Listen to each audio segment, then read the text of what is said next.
మన కాంట్రవర్సీని దాటి కాంట్రవర్సీ చేయగలరా మీరిద్దరు? I thought I should title this episode God does not censor. Yes.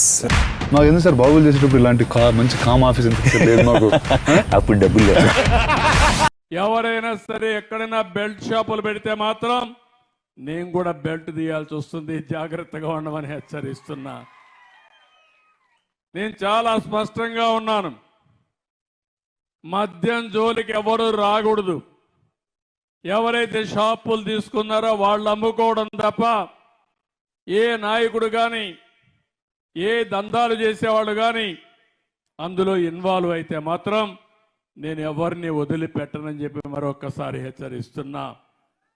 ఇంకో పక్కన ఈరోజు మీరు చూస్తే ఇసుక ప్రకృతి ఇచ్చిన వరం మనకది.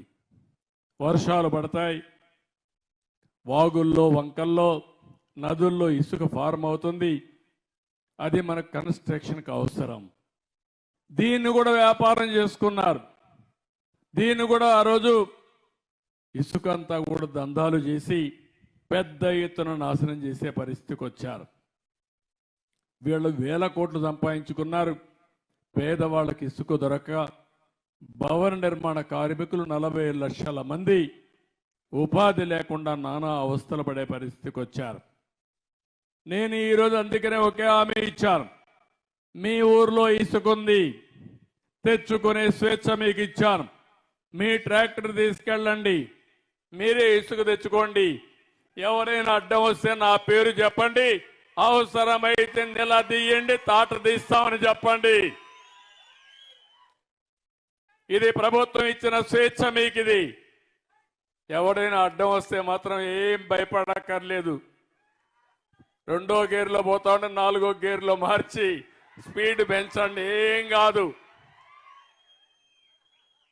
నేను ఈ పేదవాళ్ళ ప్రభుత్వం, ఇది ప్రకృతి పరంగా ఇచ్చిన ఇసుక మీ హక్కు తప్ప ఈ పెత్తందారులకు హక్కు లేదని చెప్పి మరొక్కసారి మీ అందరికి విజ్ఞప్తి చేస్తున్నా. అందుకే మీరు ఫ్రీగా ముందుకు వెళ్ళండి. ఎక్కడైనా ఇసుక దొరక్కపోతే ప్రభుత్వం అక్కడ మనుషులు పెట్టి ఇసుక తీయిస్తారు, కానీ అది కూడా మీరు ట్రాక్టర్ తీసుకపోయినా దాంట్లో ఇస్తారు, లారీ తీసుకపోతే ఇస్తారు. అది కూడా తక్కువ ధరతో చేయడానికి నేను ప్రయత్నం చేస్తున్నా.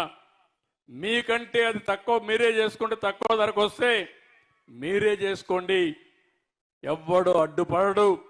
ఎక్కడ దొరికితే ఇసుక అక్కడ తెచ్చుకునే స్వేచ్ఛ మీకు ఇచ్చానని చెప్పి కూడా నేను మీకు తెలియజేస్తున్నా. ఇంకో పక్కన ఈరోజు మీరు ఒకసారి చూస్తే ఎక్కడ చూసినా గంజాయి పంట బాధేస్తుంది. డ్రగ్స్, పిల్లలు ఏమైపోతారో నా ఆందోళన కలుగుతుంది. ఎప్పుడైతే డ్రగ్స్ తీసుకున్న వ్యక్తి, గంజాయి తీసుకున్న వ్యక్తికి భార్య తల్లికి వ్యత్యాసం తెలియదు. వాళ్ళలోకి దుర్మార్గులు వస్తారు. అలాంటిది రాష్ట్రంలో గంజాయి రాజధానిగా విశాఖపట్నాన్ని చేసి ఎక్కడ చూసినా పంట పండించే పరిస్థితికి వచ్చారు. 5 ఏళ్లుగా ఒక్కసారి కూడా యాక్షన్ తీసుకోలేదు. పోరాడితే కేసులు పెట్టారు.